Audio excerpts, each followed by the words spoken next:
This is Owning a Piece of America. Faith Bautista here at your service. My guest today has over 20 years of experience in community reinvestment. Listen to what this lady has been a part of since she joined First Republic Bank.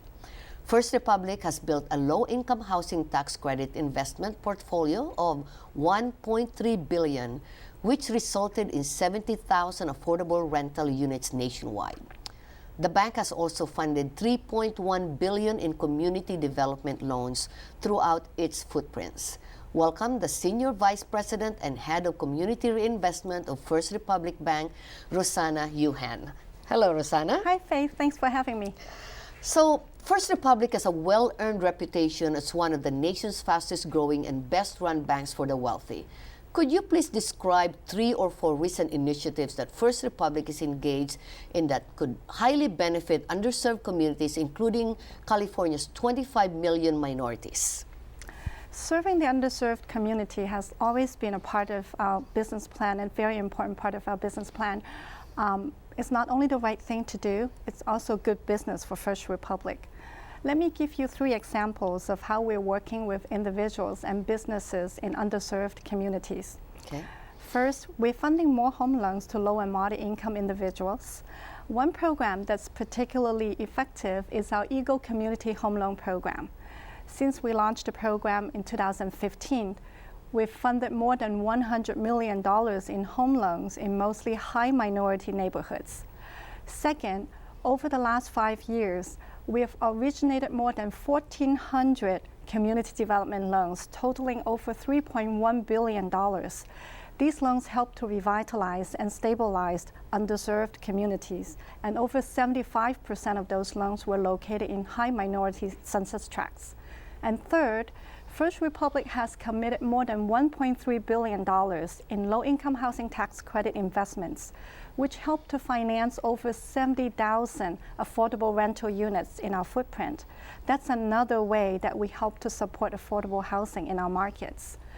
As a result of these initiatives, we were recently recognized by the NAAC for helping to address income inequality. We're very appreciative of that honor.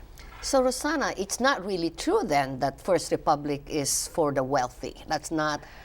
Correct. We're very inclusive in our banking and lending practices. Let's talk about that Eagle Community Mortgage. What is the maximum loan amount that an individual can avail the mortgage? Okay, for Eagle Community, the maximum loan amount is $1.1 million. And if you look at our footprint, most of it is really in high-cost area. We felt that it's necessary to have a higher loan amount. Good, and I think my understanding is this Eagle Community Mortgage, you're doing a lot of massive outreach now. You want to make sure that that's 100 million that you have. Hopefully, you can double, triple that next year, right? Correct. Good. And then the talking about the affordable housing, the tax credit that you have. So do you partner with different nonprofits for getting that credit? We do. We work with a lot of low-income housing tax credit syndicators, some of them are nonprofits, to make sure that the bank is actively engaged in that space. So what is the First Republic doing to get underserved communities, including minorities, to bank with you? We place a lot of emphasis on reaching out to the underserved communities. We're expanding our lending, deposit, and investment programs. We're hiring more people in the field. And we're also building a stronger management team to help oversee the community development function.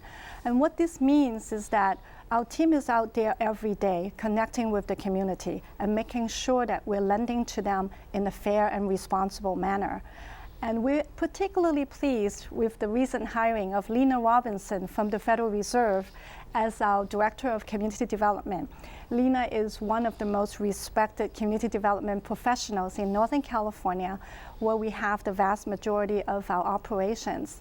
And last but not least, we recently formed a community advisory board to help guide our community outreach program in the underserved communities. And the Community Advisory Board consists of community leaders such as yourself, and its primary mission is to help guide our effort in the community development program. So as you can see, we're taking a very proactive and holistic approach to reaching out to the community. and we're very committed to that. I'm glad you're really doing that. First of all, when you're hiring someone from Federal Reserve to work for First Republic, she understands what the community needs. I mean, they do a lot of workshop Correct. on getting to know the issues, finding the solutions, and now she can really bring that on to First Republic. And then for the advisory board, would that be a board where they can go out there and listen, to be the eyes and ears, and that way we can tell you really what's happening on the ground? Absolutely. That's the primary mission of the advisory board, is to be our eyes and ears out in the community and come back with actionable recommendations for the bank. Good. So, we're going to come back and talk more about the CRA, about more First Republic.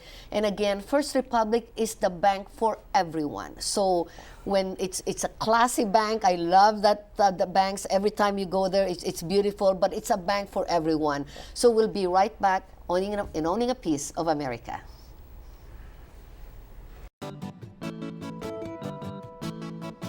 NAAC is a HUD-approved nonprofit organization that can help you in homeownership, small business, broadband literacy, energy efficiency, and consumer protection. NAAC provides down payment assistance, restore your credit, provides pre- and post-purchase counseling, and we will make sure that you would be a sustainable homeowner when you go through NAAC. If you're having a hardship in your loan mortgage, call NAAC for loan modification.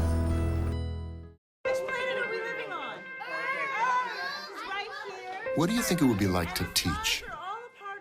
Chances are, you have no idea. Teachers today are breaking down obstacles, finding innovative ways to instill old lessons, proving that greatness can be found in everyday places, and that you don't need to be famous to be unforgettable. That's what it's like to teach.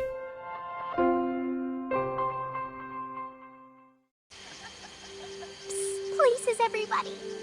Light check. 1, 2, 1, 2. Everything looks good on our end. And lights. Come alive with the forest. Visit discovertheforest.org to find a forest near you.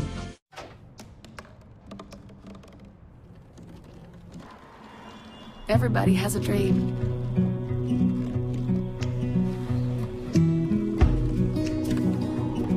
Mine was to see the ocean. And with a little help, I made it.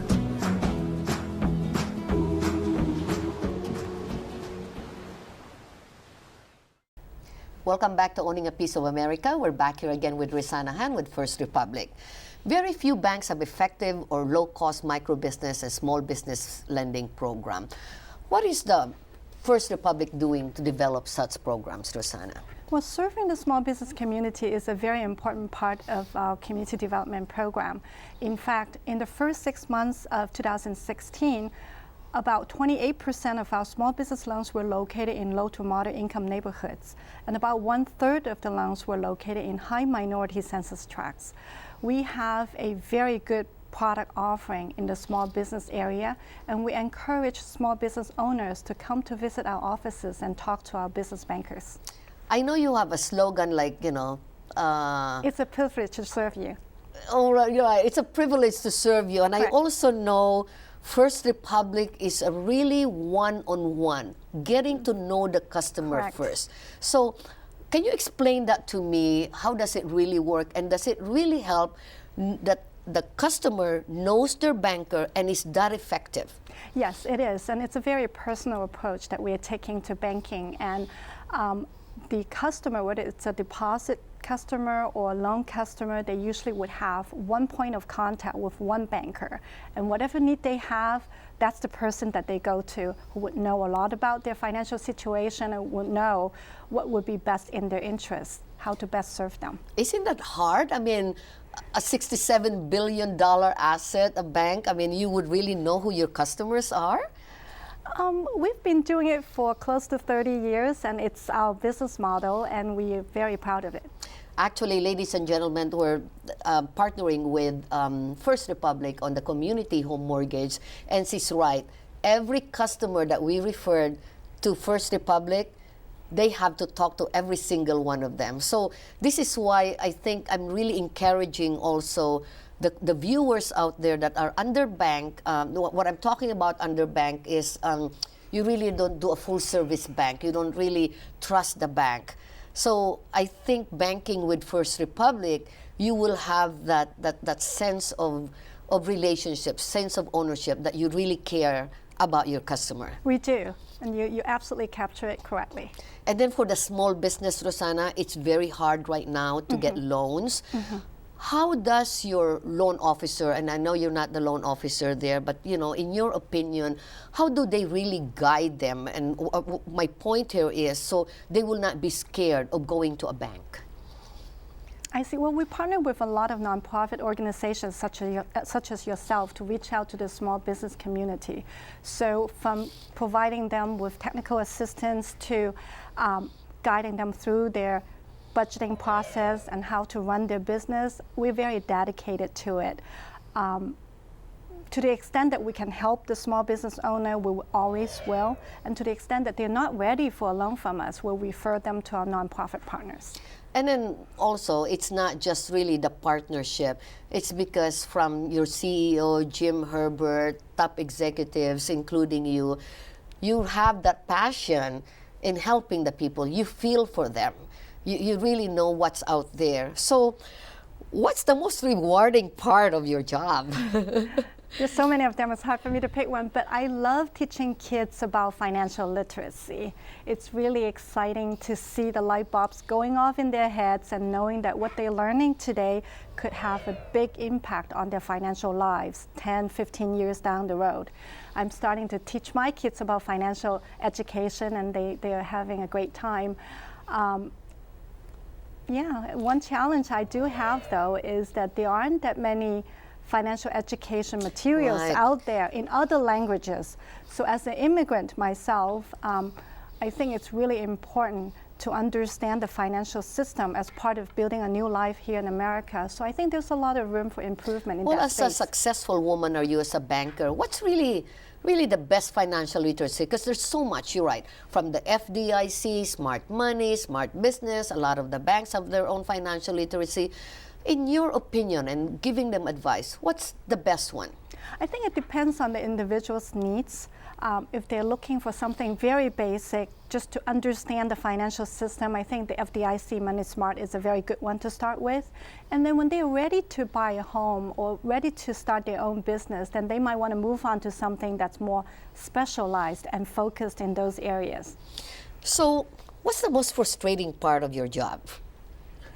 I think one challenge, as I mentioned, is the lack of financial education material in other languages. I think that that's a very important part of, we have a very diverse population here in California, and being able to serve a very diverse customer base or individuals, I think it calls for a diverse set of financial education materials in other languages, not just in English and Spanish, although we do have a large Hispanic population in California as well. And then part of your job is really making sure that the Community Reinvestment Act is being implemented. Correct.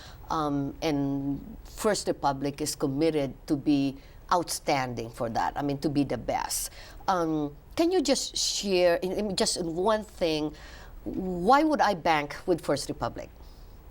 You want to bank with us because we're very dedicated to what we do, and we treat our customers as individuals, and we're always available to help them. We truly believe in what we do, and that's why I think that, if you're ready, you should bank with us. Very good, Rosanna. No, thank you so much. First Republic Bank, if you think that's for the bank for the wealthy, it's not true. They're very inclusive.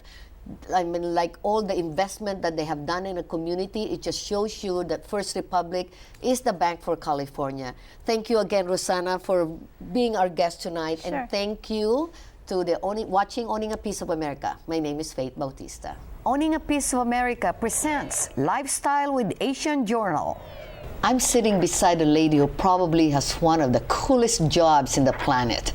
She currently is the creative content and marketing manager of HA, I'll let her tell you herself what HA stands for, and we'll be talking about all the fun things she does and all the fun places and events she gets to go to for her job.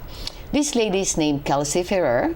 Thank you, Kelsey. Thank you so much for having me. I'm so excited to be here. Good. Before we talk about the things you're doing today, why don't you tell me how you got started in the fashion industry? Well, I started in the fashion industry by interning for Guess in the design room. And I always had studied photography, drawing, art. And then I decided that I would try being a designer. I didn't know how hard it was going to be or easy, but I decided to go to FITM to study it and really learn what I wanted to do in fashion. I took a major called product development there, which was really well-rounded. And I was able to figure out through a lot of different internships what I wanted to do. I had the amazing opportunity to become a trend forecaster for Guess for about a year. And then after that, I worked as a designer at Pacific Sunwear. And then about a year ago, joined the team at HA, or Hot as Hell, which is where I'm at currently, as a creative content and marketing manager. Kelsey, I know you're probably 22, 23. How did you make it for so young? Well, I think that it was a lot of my drive that got me here. I was very ambitious and tried a lot of different internships while I was in school. And I think school, along with internships, hand in hand, I was able to learn on the job and at school and really apply them to each other. So from my understanding, HA is more than just a brand. It's a lifestyle and a movement. What led to the creation of HA? So Hot as Hell? Yes. Hot as Hell is a beachwear, swim, and lingerie line. And it is really a lifestyle because we're pioneering the idea that sexy is about being real. And it's amazing to be natural and authentic. And that means no push-up, no padding, no underwire. It's all about comfortable, natural, and beautiful clothing that's high quality. So even a size 6, size 10 can wear HA swimwear? Yes, we make a ton of different styles for different body types. A lot of them are adjustable. All of our straps on our bikinis don't have any clasps or metal closures, so you can really adjust it to your own body, which is amazing and pretty rare in the swim world. So being that part of your job description is to cultivate the brand image through the production of creative content that lives on all social media and e-commerce platforms, that means you get paid to go on Facebook, Instagram, Twitter. I mean, to get paid for being there, that's something else. Now everybody is saying, I can do that. It's not that simple, folks. You know, tell me, Kelsey, how much time do you spend on your computer? And gives us a little bit more insight on this part of your job. I actually spend a lot of time on the computer, and social media does sound like an easy job, but it's not as easy as it looks. I spend a lot of time on both my phone, my computer, and sometimes my iPad, crafting all the content that I'm gonna be sending out. So everything really has to fall in line with our big marketing campaigns. So everything really is planned ahead of time. But because social media is so instant, you constantly have to be checking and interacting with your viewers because you have to be a real brand and be there. And then a whole other aspect of it is realizing that social media is global. So I can't just post Instagram in the middle of the day Pacific Standard Time because all the people on the other side of the world will never see it because they'll be asleep. So I schedule my postings to be throughout the middle of the night, early in the morning. Sometimes I have to post something at midnight so that... You know, you're still young. We need 8 hours of sleep. Make sure you get that. So. Well, you know, set an alarm. Yeah, that's true. Obviously, your clothes are made of quality material. I'm sure the viewers watching want to know if your designs are affordable or targeted more for celebrity clients and models. Well, Hot as Hell is a really high quality line, and I would say it falls somewhere in between because we definitely have some pieces that are competitive with brands in our space, but we really made an effort to work with top-of-the-line manufacturers around the world using the highest quality products and fabrics. And part of our brand is really trying to be ethical and sustainable. So the price point really comes from that. We actually partnered with this amazing factory in Sri Lanka to co-launch a new eco-friendly... So what are the prices? Well, it really depends on the category, but the swimwear is about like $50 a piece or $100 a piece for each item, and then you can mix and match. It really ranges. And then Lingerie falls somewhere in like the 30, 40, 50 range, depending So it's on the still pieces. affordable. Yeah, but our dresses definitely do get a little more expensive, but we're working on sustainable fabrics, which is really amazing because so much of fashion has a negative impact on the world. Right. So we want to make sure we're putting our best foot forward and doing things eco-friendly, sustainable, and ethical as well. Good. Kelsey, in 20 seconds, tell the millennials, I mean the 23-year-olds out there, how to be like you. Or how did you become like you? What's your secret? Give me 3 things My or secret, 2 things. Yeah. Definitely work hard at what you're doing, be confident, have faith in yourself, and follow your passion. I mean, you're only 23. 23 years old are still drinking out there. They still don't know what to do. They're still debating if they're going to go to school or not. 10 seconds. Tell me how you can make it instantly at the age of 23. I think that if you work really hard and you set a goal for yourself and you just do everything you can to chase that dream, I think that that's the most important thing. There you go. So the viewers out there, the millennials, you can be like Kelsey. Even though you're 20 or 23 years old, it's not the age. We will be right back after this commercial.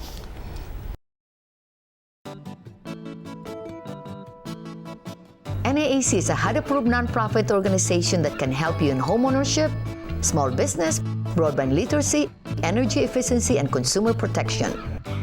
NAAC provides down payment assistance, restore your credit, provides pre- and post-purchase counseling, and we will make sure that you would be a sustainable homeowner when you go through NAAC. If you're having a hardship in your loan mortgage, call NAAC for loan modification. A boy born in Joplin, Missouri was fascinated by anything with wheels and a motor. The odds of him winning both the Daytona 500 and the Brickyard 400 in the same year, 1 in 195 million.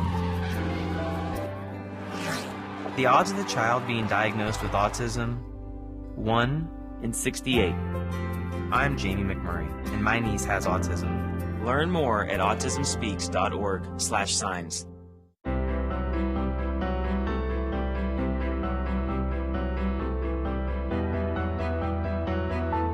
Body language can tell you all sorts of things. Like someone is having a stroke. Know the sudden signs. Learn fast. Face drooping, arm weakness, speech difficulty. Time to call 911 and get them to a hospital immediately. Learn the body language and spot a stroke fast.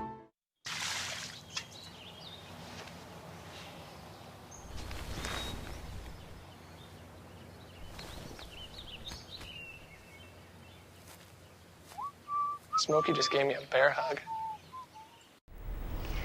Welcome back to Owning a Piece of America. I'm with Kelsey Ferrer, a vintage enthusiast, photographer, fashion designer, and a whole lot more. Believe me, Kelsey, I know your job takes you to so many Fashion Week runway shows every season. I've always wanted to ask this question.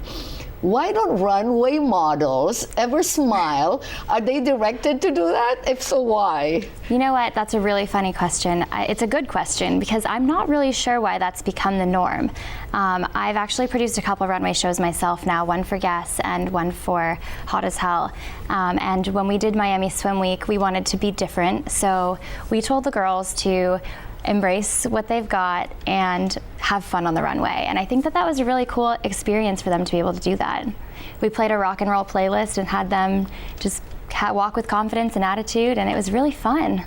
Gosh, next time you're gonna do that here. So, so you have previously worked for Pacific Sunwear and Guess. You have a background in fashion, trend forecasting, where you work with buyers and product developers designing styles that have high selling potential. Kelsey, where do you get your fashion trend aspirations? And how do you know ahead of time if a design will be something that everybody will want to buy or own? I look to a lot of different parts of our culture for inspiration. I definitely start with art. I go see a lot of galleries and museums wherever I am traveling, or in our own city. There's amazing museums in LA. And I like to see what's happening in the art world to look for print and color inspiration. I also look to vintage. I shop a lot of vintage, whether it's flea markets, vintage shops, and find amazing styles with little details that you don't really see anymore because fast fashion's become so quick that the detail and thought part has kind of disappeared in the main marketplace. I also find inspiration in music, live music and shows, and what's happening with the progression of optimistic or more melancholy music kind of sets a tone for a story. So you're constantly out there, just checking out what they will buy. I mean, like for us, you know, for the 50s and the 60s, we're always just in a suit. I mean, can we still be a hip hop and stay our professionalism? You know, I really think that you don't have to confine your age to a certain type of style. I think that nowadays you can kind of wear whatever makes you feel comfortable, whatever makes you feel beautiful, and I think that that's the most important thing. You know, that's true. I was gonna wear a red hot dress for you. You should have, but you're here with Hot as Hell. I know, but I don't have that confidence yet. But you're right. I think it's how you feel. And forget about really what people think about you, as long as you know you're within reasons. Of course. If you're confident in what you're wearing, then people wouldn't bat an eye. Yeah, and let's talk about is there really such a thing as dressing age appropriately, like having different wardrobes when you are in 20s, 30s, 40s, and 50s? I mean, that's what we were just talking about. No, I really don't think that you need to dress differently because of your age. I think that it's all about what you like and what makes you comfortable. And for the large size, I mean, what's your advice to them that they will still look sexy, they will still look good, even though they're size 36? Well, I think that that's beautiful. I think embracing your own body and being who you truly are is really what's sexy and what's cool. Okay, so my friends that oversized can still look so sexy, I'm gonna tell them that. I think that being real and authentic is the most important thing. There you go, my gosh, listening from a 23-year-old, ladies and gentlemen. Anyway, while browsing through your Instagram account, I came across a photo that says, balance is a key in everything that you do. Dance all night, drink wine, but don't forget to do your yoga and drink your green juice the next day. And my last question, after the fun night of dancing and drinking, what does Kelsey Ferrer do the next day? It's so funny that you pulled that quote because it's actually my favorite, and it really embraces my real life. I definitely still live the life of a 23-year-old. I like to go out with my friends and have a couple drinks, why not? But you know, I really do think that balance is key, and if that means waking up the next day and having a green juice, I mean, that's one of my favorite things to do Sunday morning. Go on a hike, go on a run, go do yoga, meditate, you know, switching it up and being balanced. You know, that's true. You know, I work a lot. I work 7 days a week, 16 hours a day, and I still find the time to exercise and talk to my friends. And although I don't drink wine, but a sip of it doesn't kill me. So, but I have another question though. This is my last question. Okay. You can only buy one thing, a pair of sexy shoes or a sexy outfit. I have to say, I'm a sucker for shoes. I would buy a pair of sexy shoes before the outfit. I think that you can wear shoes so many times and create so many different outfits with them in a different look. Plus, I work at Hot as Hell, so there's an endless supply of sexy clothes around me all the time. So you're like, this is the Imelda version. Well, Kelsey, I can't thank you enough, Kelsey, for being on the show. I know it's a very busy time for you. Maybe next time we can have a mini fashion show here to see all your coming cool collections. That would be amazing. I think that's a great idea. So, ladies and gentlemen, a 23-year-old already made it in fashion industry. You can start young. And for those of you, the millennials, time is of the essence. Don't waste any time. By the time Kelsey retires, she will be 50 years old and she made everything that she wanted. So thank you again for watching Owning a Piece of America. Thank you, Kelsey. Thank you so much for having me.